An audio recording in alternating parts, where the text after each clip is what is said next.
Hi, thanks for joining me in this first devlog. I'm making a third-person shooter game where you can transform and climb stuff. These videos will show off the progress on my game and hopefully provide motivation to continue.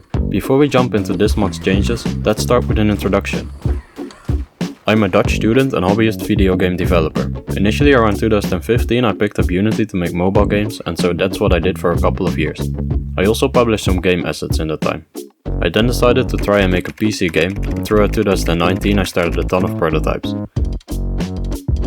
After having absolutely no ideas left for new prototypes, I stumbled upon a no-clip documentary about the development of Horizon Zero Dawn. The first thing that crossed my mind was, I can do that. Obviously I couldn't just blatantly rip off Horizon Zero Dawn, so I planned to replace the dinosaurs with giant insects. Also, it was gonna be a roguelike because I don't have the resources to make a linear game.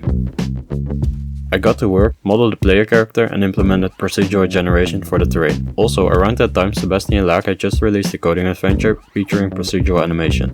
Never having heard of procedural animation before, it absolutely blew my mind. See, normally when games implement animated characters, the movement logic is implemented first, and then you go through all the steps of moving limbs and adding keyframes. You then bring the movement and animations together in the hope that it will look somewhat coherent. This works fine in most cases, but the illusion usually breaks with bigger creatures or steep slope. That's where procedural animation comes in. Instead of having separate workflows for animation and movement, you write code to handle the movement logic as well as the animations. I will link my tutorial on procedural animation below for anyone interested. After developing the Horizon Zero Dawn inspired roguelike and my procedural animation addiction for roughly half a year, I came across this event on Twitter called Pitch Ya Game. Seeing all the creative projects people were working on kinda made me realize I was working on a worse version of Risk of Rain 2. I had to come up with a hook, something new and interesting. That's when it occurred to me that if I love procedural animation so much, why not put it on the main character? This seemed like a pretty good idea, and so I procrastinated.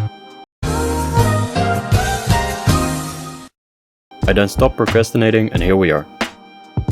Main inspirations for the project include No Man's Sky, Omno and Risk of Rain 2. Okay, now that that's out of the way, let's get into it. The to-do list for this month includes alien birds, drones, a giant robot and some bug fixes. I began by making alien looking birds to make the sky interesting. The cool thing about these birds is they aren't regular game objects, but they are actually super simple particles. I modeled their mesh and without rigging I imported them into Unity. To make them look like they're flying, I put together a shader that offsets the mesh's vertices over time. Now spawning them through a particle system with the right material will magically animate them. This is not only super performant, it's also very nice to work with since I can simply add particle systems to the scene to simulate groups of creatures flying by. These birds look nice and all, but they're kinda boring, so it's time to add some more aggressive flying enemies. Since players can switch between human and creature form, there needs to be an incentive to play as a human. If it wasn't for flying enemies, I would probably just play the entire game walking and climbing on 4 legs. The game has a bit of a sci-fi robot theme going on, so it makes sense for the first enemies to be drones. Perfect.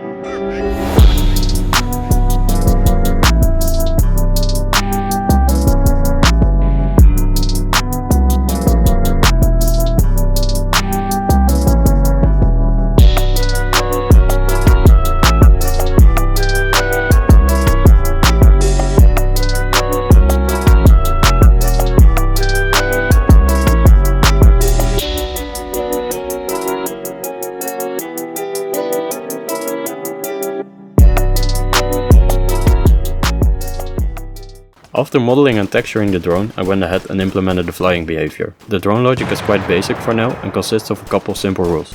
With every attack, a maximum of 2 drones will be shooting the player at once, and in between attacks there must be pauses to give the player some space. Also, if the player decides to shoot a drone that was not previously attacking, it will start attacking alongside the other drones. Drones that aren't attacking should circle the player. Implementing this behavior was quite straightforward, and so I moved on to adding some better game feel in the form of particles and animations. Also, when drones explode they give back some health to the player, that way the drones are a bit more forgiving. Finally, it's time to add the most interesting part of this devlog, a giant drone spawning robot. Besides spawning drones, it should be able to shoot a laser and I wanted to have destructible legs. Similar to the drones, the first step is to do some modeling and texturing.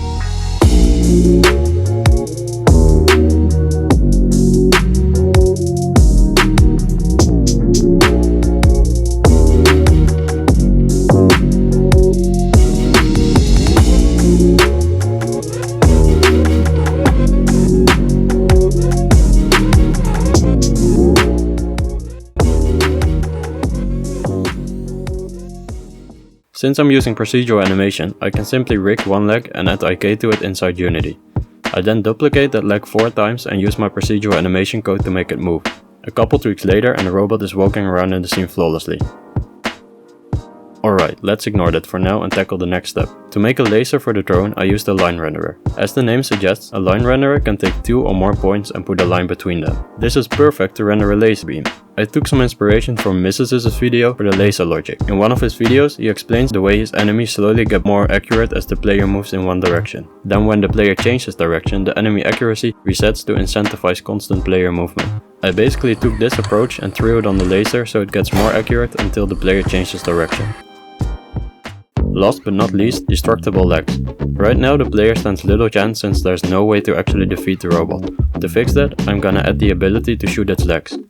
One way to tackle this would be to set up rigid bodies for all legs and enable them when the leg is destroyed. However, since I had already set up all 4 legs and I wasn't planning on redoing that, I chose to put together a separate leg ragdoll that gets loaded in whenever a leg is destroyed.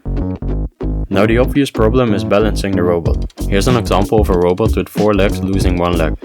Doing a quick calculation, we can see that the angle between legs now goes from 90 to 120 degrees. To implement this, I take one of the leftover legs and basically mark it as the root. It then goes through the other legs and for each leg it takes the previous leg's rotation and adds the new offset to determine its target rotation. Let's take a look at the end result.